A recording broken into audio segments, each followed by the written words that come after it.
I'll give you one more example of my life.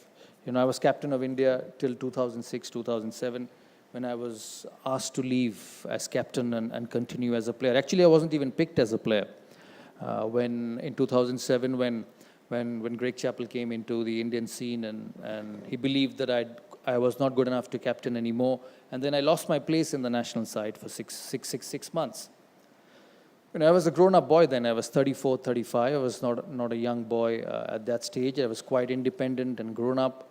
My father, who was obsessed with the game like all fathers are. We cricketers had families where our parents were obsessed with the game. I used to see Rahul Dravid's father quietly come to Bangalore to watch Test cricket. So I asked him one day, I was captain, and I asked him, Uncle, why do you come so quietly and sit at the back of one of the stands and watch Rahul play? He said, every time there's a test match which happens in Bangalore, Rahul Dravid makes sure that he tells me that I don't turn up on the cricket field. And I asked him, why? Why does he say that? He said, every time he saw my face at somewhere in the stands, and if I'm sitting in a VIP stand, he felt the pressure. So to watch my son play, I would actually sneak into a membership gate and sit right at the back and watch my son play for the country, because that's what I lived for and that's what I dreamt for all my life. So it's the same thing with my dad. My dad was obsessed with the game, and all he knew during my growing up period was about me playing for the country. So when I got left out during that period, and I was sitting one Sunday morning with him, and he came up to me and said, you've played so much of cricket. You've played almost 350 games for India. It doesn't matter even if you don't get to play one more game. What you've achieved will always remain in the history of Indian cricket. I listened to him that day. I didn't utter a word because I knew where he was coming from. He would see me, not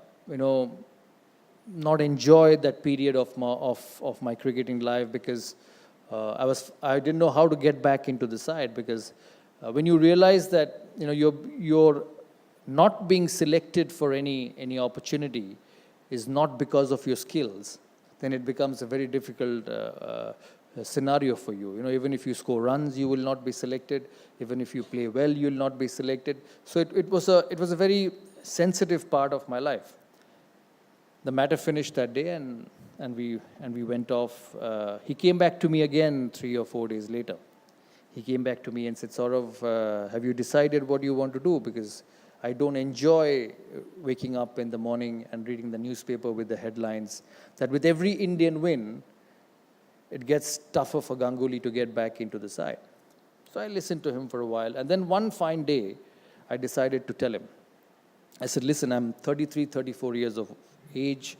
I want to play the game. Because in sport, you don't play forever. There's an age, and after that, even if you're good, even if you have been the best in the world, the game goes away from you.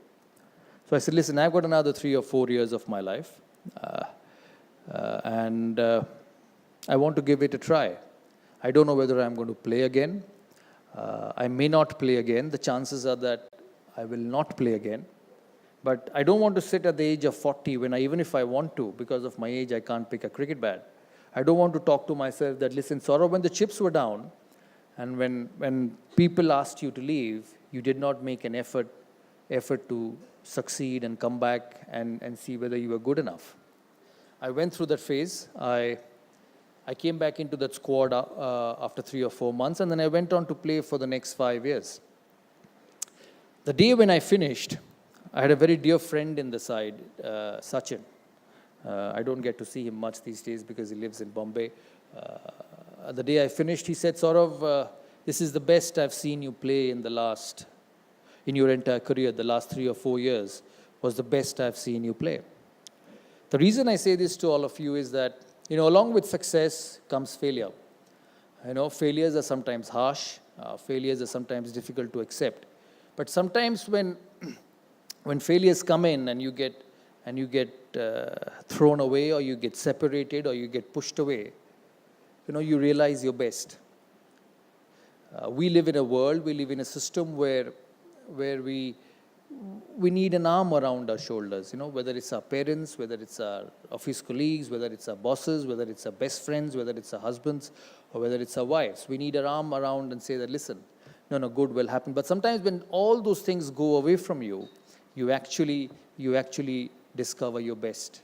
And every time I speak, I say that those 3 or 4 years were the best time of my life, because I'd realized that the only way I could play the next game was if I scored runs with my bat.